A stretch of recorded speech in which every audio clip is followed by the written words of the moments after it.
I am a former UCB intern and I've been for 3 years.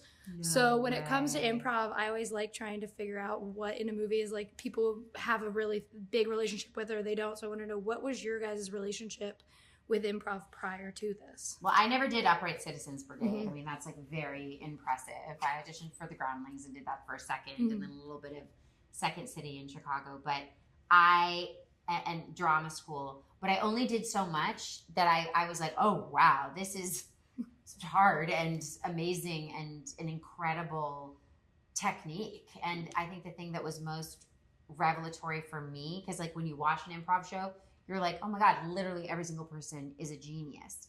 And yes, people are really, really skilled, but it's not about your individual talent. It's about the collective experience. And as long as you're being a good teammate and listening and being present and saying yes, and extraordinary things can happen. And so while there wasn't a tremendous amount of experience, there was a lot of just kind of, I felt a lot of wonder and awe around it for sure.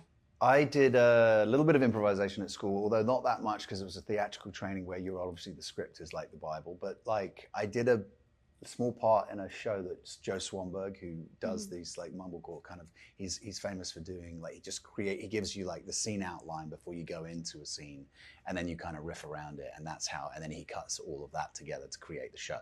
So it was called Easy, and yeah, that was like something, but otherwise a little bit of improv, but not really, like a little bit of like riffing on words, but nothing too much. So it was fun to, we didn't do a huge amount of improvisation, I would say, on this because the script was so well written and so tight and well executed that really the writing and the comedy was all on the page. I think Nick, you got to do a little bit more. Yeah, a little bit. I mean, I guess through sort of like live comedy, I've done maybe a bit more, but not in the a bit more. Well, it's like a stand-up.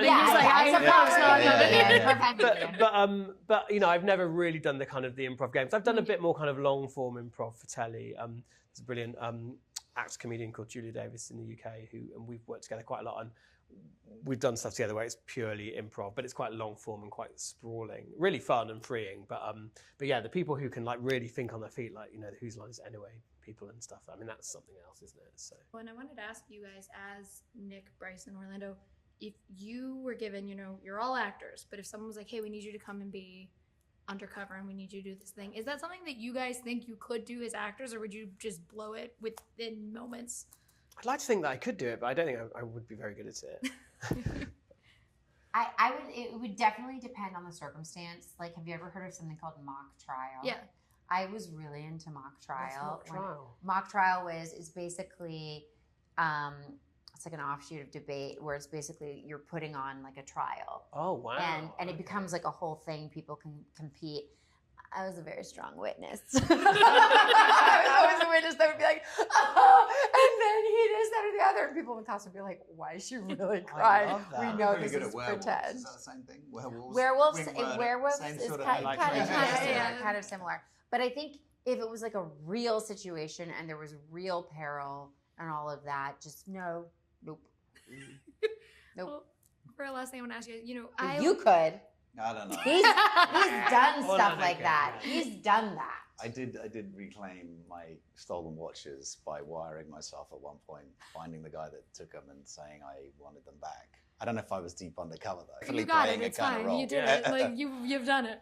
But for last thing I want to ask you is, I love action comedy. I think it's such a perfect combination to work together because action is taken way too seriously, and so when we get to have those lighter moments, it's just more fun to watch, in my opinion. Yeah. For you guys, what is the joy of getting to marry those two together in something like this and getting to lean into that comedic side? I mean, it's a gift when it comes together the way it does in this movie. I think that's down to the writing and the direction and the way that, you know, it's been thought through prior to us coming in and playing the roles. I mean, it is such a tightrope to have those two, which naturally don't necessarily kind of, you don't think of, but it's and this movie was a really low budget movie, by the way.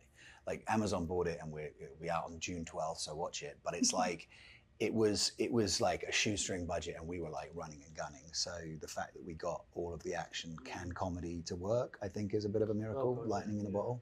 Yeah, it's such a dance, I think, to bounce between action and comedy and feel that neither sacrifices the other.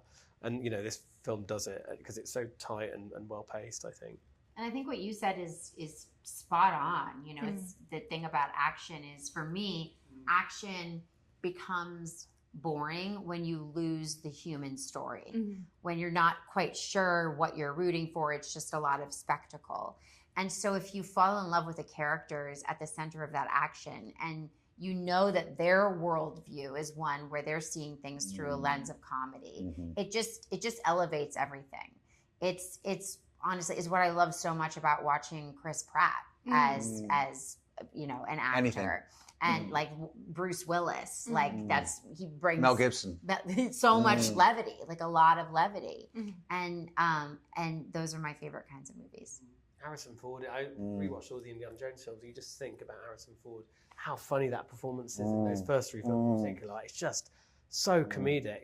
Yeah. There's a punchline within every action Oh, sequence. totally. You don't even know that he's giving a comedy performance. Yeah, it's phenomenal. It's Same brilliant. thing with Han Solo. Yeah. Exactly. You're speaking to the choir. I love Harrison Ford. But thank you guys so much for talking with me. I can't wait for everyone else to get to see Deep Cover, and it was truly an honor to talk to all three of you. Oh, Thank thanks, you. Rachel. Thank you very much.